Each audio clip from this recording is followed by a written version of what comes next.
구원이 닥쳐오면은 누구나 다 질문이 생기죠. 중세의 그 행위를 공로로 봐서 거기에 대한 반대급부로 이상해요. 주님 없이 열심히 살아가는데 이제 다 가진 것 같은데 또 두려워. 여러분 그게 인생이에요. 우리가 믿고 있는 예수 그리스도는 이 땅에 살고 있는 지금 오늘 이 시간 여기에서도 하나님의 아들이시고 우리의 주인 되시는 줄 믿습니다.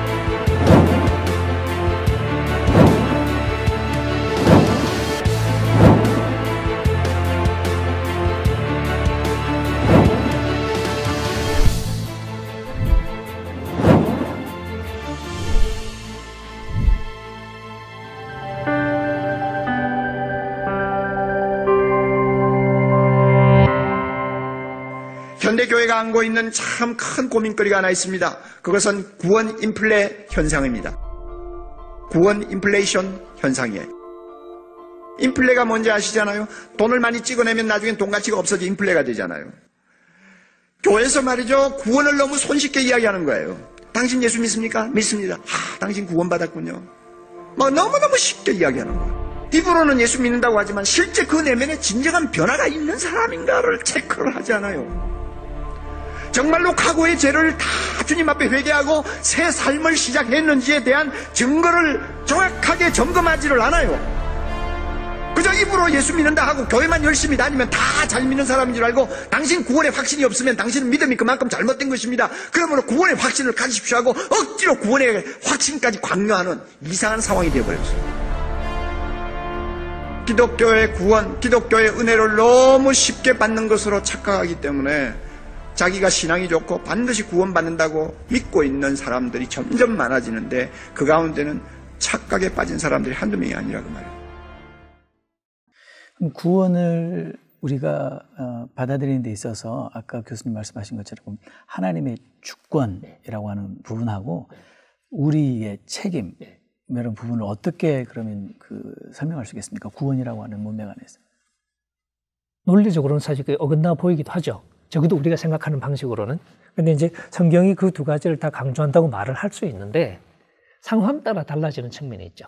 때로는 주권이 강조되기도 하고 때로는 우리의 책임이 강조되기도 하고, 그건 상황 따라 달라요. 예를 들면 굉장히 힘겨워하는 그런 성도들, 열심히 살려고 하지만 인생이 힘들어, 그래서 좀 많이 지쳤어요. 그런 성도들에게 가서 무슨 얘기 하겠습니까? 너 제대로 안 하면 죽는다, 그러겠어요? 그런 사람에게는 하나님의 신실하심을 얘기하고 하나님의 약속은 변치 않는 얘기를 하고, 어렵지만 하나님께서 우리를 끝까지 이끌고 가실 거라는 얘기를 함으로써 힘을 내게 하잖아요. 반대로 조금 약간 이렇게 맛이 갔어, 애가 까불어, 교만해, 그리고 좀 이렇게 좀 사는 게 이상해졌어. 그런 친구들한테 가서 하나님은 신실하시고 우리 하나님의 부르시면 괜찮으시고 이런 얘기하면 어떻게 해요? 끝장나는 거지. 그대로 골로가라는 얘기하고 똑같은 거예요. 오히려 그런 친구한테는 너 정신 안 차리면 너 끝장난다 하고 경고하는 거죠. 그러니까 신약 성경도 그 상황에 맞는 얘기들, 로마서 이렇게 뒷부분 가면 사실 사도 바울이 지금 나는 이렇게 마치 도살자 앞에 선 양처럼 죽을 목숨처럼 그렇게 살아가는 것처럼 얘기하잖아요, 그죠? 8장 끝부분에 보면. 하지만 그런 상황에서도 하나님을 바라보면서 신뢰해주는 하나님의 사랑이 변치 않을 거라는 걸 아니까 그런 문맥에서는 하나님의 사랑이 전부인 것처럼 얘기를 하죠, 당연히. 근데 바로 그 앞에 보면 성도들 향해서 또 제대로 안 하면 끝장난다고 경고를 계속 하죠. 바울도 한편으로는 그런 깊은 확신을 가지고 있었지만 고린도전서 9장에 보는 것처럼 나 역시 이 버림을 받을 수 있다는 가능성 자체는 자기도 부정을 못하는 거예요. 왜냐하면 하나님이 구원자이신 한 내가 내 구원을 결정하는 건 아니거든요. 그런 겸손함 속에는 자연히 하나님이 구원의 주권자인 한에는 구원이 내 마음대로가 아니다. 나 역시 하나님의 그 뜻에 어긋날 때 구원에서 탈락할 수 있다는 가능성을 인정을 해야죠. 하지만 우리가 겪은 하나님은 적어도 십자가를 통해서 우리에게 찾아오신 하나님. 그 십자가는 바울이 감동하는 것처럼 죄인인 우리를 위해서까지 아들을 내어주시는 하나님의 사랑. 그 사랑을 우리가 신뢰하는 것이고, 그래서 우리가 미래를 보면서 여러 가지 우여곡절이 많겠지만, 쉽지는 않겠지만 하나님의 그 사랑을 신뢰하면서 우리가 가는 거죠. 그러니까 바울이 8장에서 그 얘기하는 이유가 뭐냐면, 그러니까 지금 열심히 잘하자, 이 얘기를 하고 싶었던 거지. 그러니까 뭐 이렇게 안심해, 그게 아니었다는 거죠. 그렇다면 만약에 이렇게 표현할 수 있는지 모르겠습니다. 하나님의 그 주권의 영역에서 하나님의 사랑은 신실하시고 변함이 없으시지만 그러나 우리의 책임에서 우리는 그 하나님의 사랑에 반응함으로 순종의 삶을 살아야 한다. 그럼요. 물론 이제 그 역설적인 표현이 가끔 등장하죠. 예를 들면 두렵고 떨림으로 너희 구원을 이루어 가라라고 얘기하고, 근데 하나님께서 우리 마음속에 소원을 두고 그렇게 해나가신다. 이런 식의 표현이 될 수도 있죠. 그러니까 하나님이 하시는 것이기도 하고 우리가 하는 것이기도 하지만 그 두 개가 서로 충돌하는 상황은 벌어지지 않아요. 논리적으로. 그러니까 보는 관점의 문제인 거죠. 교수님 말씀을 다 듣고 나니까 제 안에 너무 안타까운 마음은 칭의와 구원론에 대해서 말씀하신 것처럼 왜곡된 구원론, 또는 전통적인 부분적인 이해의 구원론, 또는 구원파적인 값싼 구원론, 이런 이해만 하고 있고 다른 얘기하면은 또 행위 구원론자라고 하기 때문에 너무 안타까운데, 이 부분에 대해서 정말 이 교수님께서 우리 목회자들에게 해주고 싶은 말씀, 또 실제 교수님께서 이 일을 위해서 하고 계신 그런 부분들을 말씀해 주시면 감사하겠습니다. 그러니까 목회자들이 그 복음에 대한 바르고 깊고 넓은 이해가 있어야 되고, 이 복음을 해석해서 이 삶에 적용할 수 있는 신학적 사고 능력을 길러야 돼요. 근데 이러기 위해는 신학교 3년 MDB 과정이 너무 짧아요. 난 한국에서도 한 12년 가르쳤고, 미국에서도 내가 MDB 과정을, 미국 아이들, 미국 학생들 MDB 과정을 한 20년 가르쳤는데, 지금 한국 신학교육이 많이 나아진 거예요. 그러나 지금도 솔직히 말해서 내가 한국에서 신학교에서 가르친 분량과 이 플로에서 여기서 레귤러 MDB 과정에서 가르친 분량을 비교하면 한국에서 교육은 미국의 과정의 반밖에 안 돼. 거기에다가 한국에서 교육의 제약이 또 많아. 나 시간도 없으니까 다 설명할 수가 없는데, 책들도 부족하고 학문적 토론도 굉장히 한국엔 제약되어 있고 굉장히 부족해요. 미국의, 그러니까 플로에서 그런 짱짱한 MDB 과정을 가르쳐도 이 학생들이 졸업할 때는 신학교에서 여러 과목들을 조금씩 단편적으로 배우는데 이걸 통합하는 데 굉장히 어려움을 느끼고, 가장 중요한 복음이 무엇이고 복음을 어떻게 선포해야 할 것에 대해서 깊고 포괄적인 이해가 결여돼요. 그 스스로들 다 그렇게 고백을 해.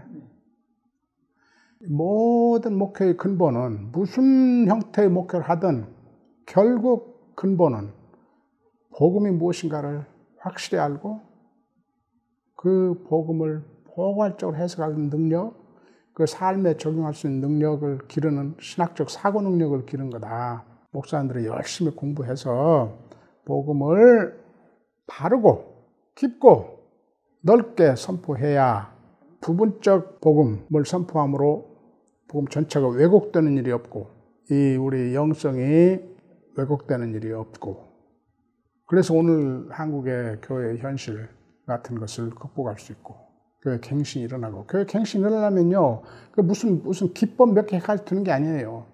신학이 바로 써야 돼. 복음에 대한 이해가 확실해야 돼요. 바르고 확실해야 돼요.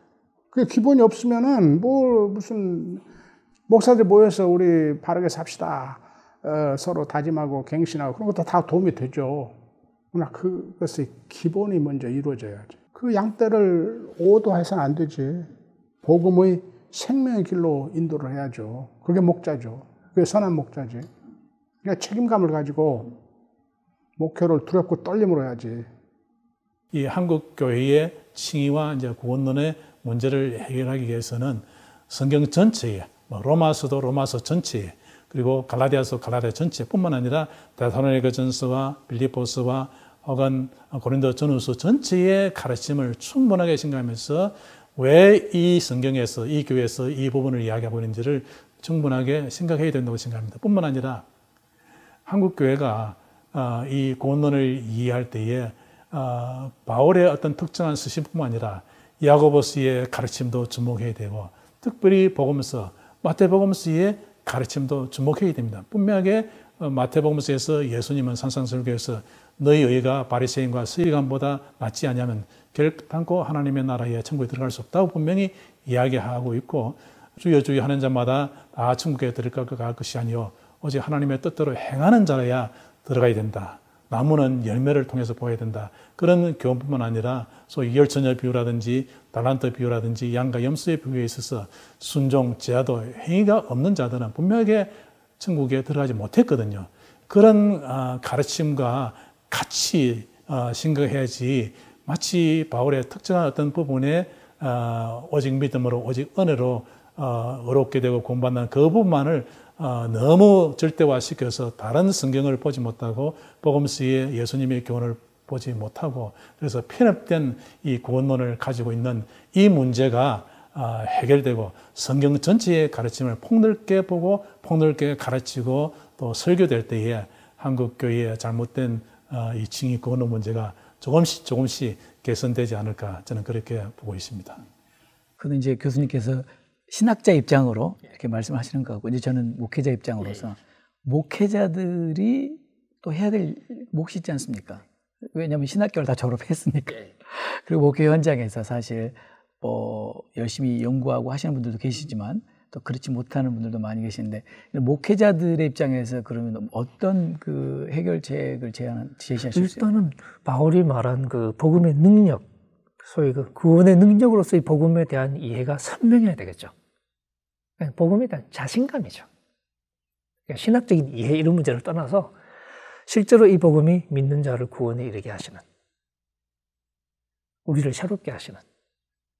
그래서 하나님을 얘기할 때 우리도 바울처럼 예수 그리스도를 죽은 자 가운데서 살리신 하나님, 혹은 아브라함 얘기죠. 아브라함의 죽은 몸 사라의 죽은 태를 살려내서 아들을 주셨던 바로 그 생명의 하나님, 혹은 그 마른 골짜기에 엄청난 뼈들에게 생명을 주어서 살아나게 만드시는 바로 그 하나님의 스토리가 우리 복음의 스토리라는 것을 사실은 분명히 일단 확신하는 게 필요하겠죠. 그래서 저는 확신의 문제가 근본적으로 있다고 생각해요. 그 자신감이 없어요, 많은 분들이. 근데 그 확신이 있을 때 그 확신을 가지고 선포하겠죠. 근데 그렇게 하다 보면 결국은 우리의 문제에 대해서도 뒷걸음질 치면서, 혹은 제가 책에 쓴 것처럼 하향 평준화하는 방식으로 복음을 값싸게 전하는 게 아니라 우리의 책임을 분명히 선포하고 거기서부터 하나님의 어떤 초대의 길을 기울이게 만들고 그렇게 되지 않을까요? 그러니까 저는 그러면서 능력으로서의 복음 자체를 우리 목회자들이 좀 더 확실하게 이해하도록 좀 더 치열하게 말씀과 씨름하고, 혹은 말씀의 도전 앞에 좀 우리를 열고, 신학적으로 자꾸 나를 변호하려고 자꾸 막을 치지 말고 방패 들이밀지 말고, 그러니까 신학이라는 걸 좀 떼고 적나라한 메시지 앞에 우리를 좀 이렇게 오픈할 필요가 있지 않느냐. 바울은 그 빌립보서 2장 12절에서 너희는 두렵고 떨림으로 너희 구원을 이루라고 그렇게 강조하지만, 바로 13장에서 이 일을 이루시는 것은 하나님의 뜻대로 하나님께서 하셨다는 것을 분명히 강조하고 있습니다. 뿐만 아니라 어제 그리스도께서 하신 십자가와 부활의 사건을 통해서 이루신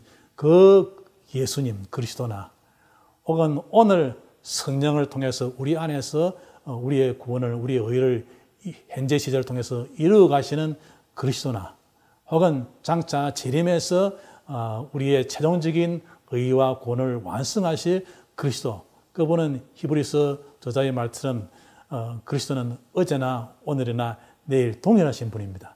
그래서 어제 이루신 그분이 오늘 우리 안에서 이루시고 또 재림하실 때에 완성하실 것입니다. 그런 점에서 본다면 우리의 의와 구원은 아무리 인간의 순종과 행위를 강조한다 하더라도 그것은 그리스도와 인간의 합작품이 아니고 전적으로 오직 그리스도께서 하시는 일이고 삼위 하나님이 하시는 일입니다. 그런 점에서 우리의 구원은 오직 믿음으로 또 오직 은혜로라는 말이 잘못됐다고 볼 수 없습니다. 그런데 그 구원을 얻는 것도, 구원을 이루어가는 것도, 구원의 완성도 오직 은혜로 오직 믿음으로 되는 것이다.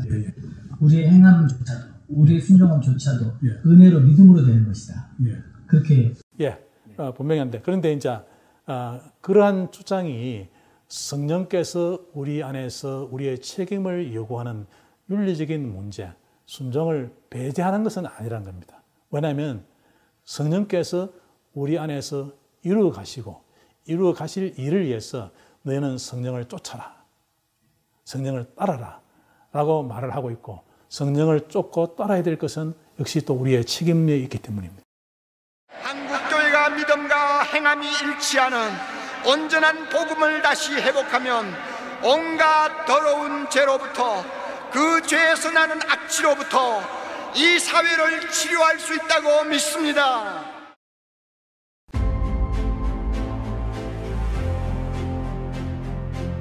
한국교회가 부패지수가 저렇게 높고 거짓과 불의가 그리고 갈등이 저렇게 심각한 나라가 된 거예요.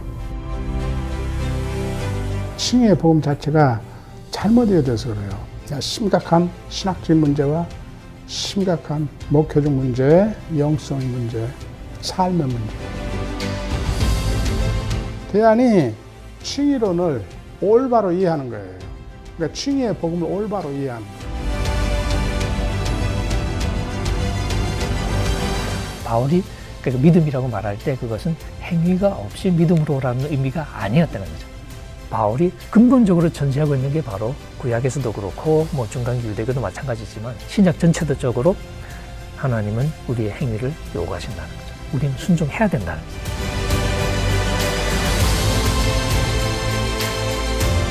바울은 로마서 전체를 이야기할 때는, 또 독자들에게 핵심적인 메시지를 이야기할 때는 그가 말하는 믿음이 결코 순종을 혹은 사랑의 역사를 배제하는 믿음이 아닌 것을 분명히 이야기를 하고 있습니다.